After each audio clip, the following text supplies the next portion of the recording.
Good morning. Welcome to episode 2 of Jog Talk with Patrick. I want to start off by thanking all of you. Really, the outpouring of support last week after our first episode with liking the idea. And my God, the amount of questions, the PMs, the texts, even got some calls. I really appreciate it. And it's going to help with this week's episode. So after went through all the questions and responded and spoke with some of you, a lot of the most common question I was getting was, how should I prepare and what should I expect? So I said, you know what? This week's episode is going to be on what to expect and how to prepare. So honestly, step 1 is really about how to prepare. And some of the things that you want to write down and prepare, a lot of the things may be personal and a lot of things might be general.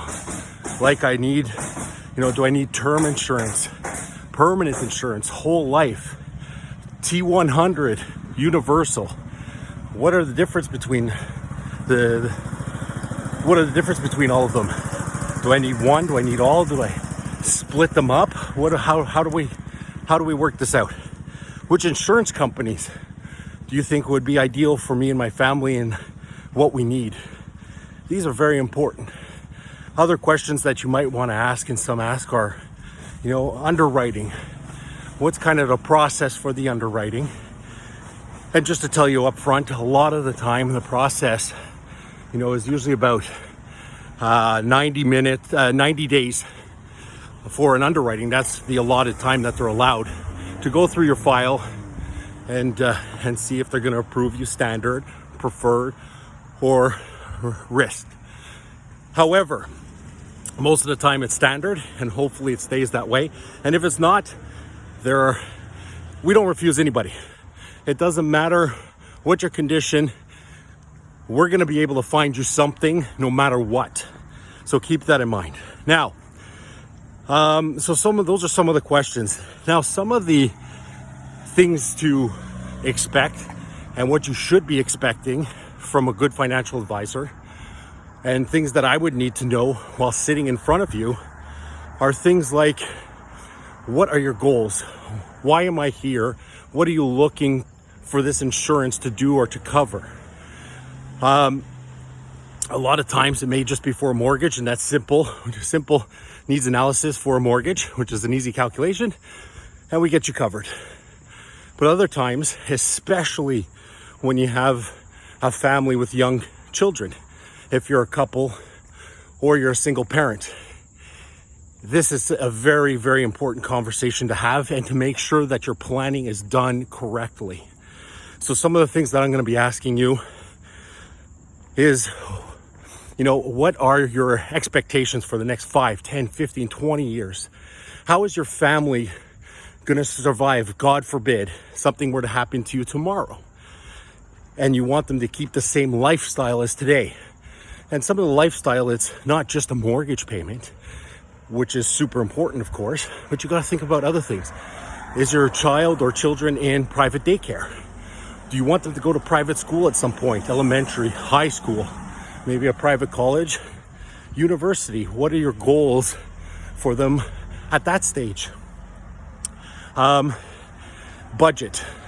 Listen, no matter what kind of needs analysis I come up with and what I suggest, for me, the number one thing is your budget.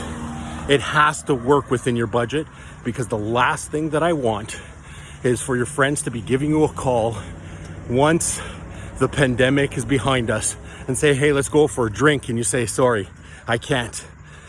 Goddamn, Patrick, I got to pay for that insurance. I don't want that.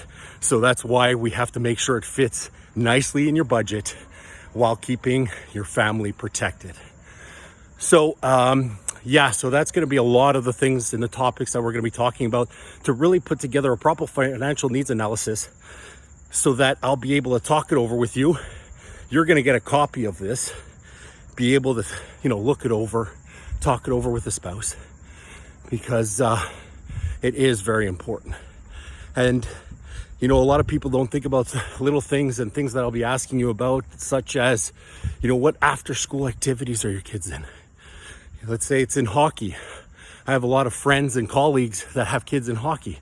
Hockey is not cheap. Ballet, not cheap. And if you want your children to have access to all these things and continue, it's important to make sure that we put this in the plan. And it all goes by what age they are. How long is this going to last? Are they still in diapers? Diapers, feeding, all these things are very, very expensive. So you have to think about these things. The good news is when you have the right financial advisor, you don't have to think about these things. That's our job. And that's why a proper needs analysis should be done, needs to be done.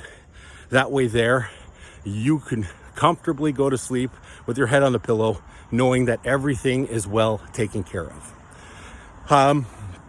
So that's a lot of the different things that we go through. So that's what to expect and definitely how to prepare, and any other questions that you may have. I've heard pretty much every question you could possibly think of.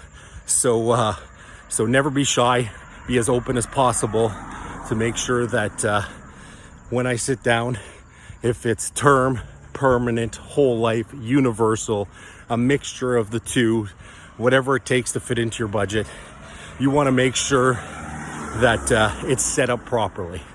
So anyways, that's episode 2. Again, thank you all for joining. I really appreciate it.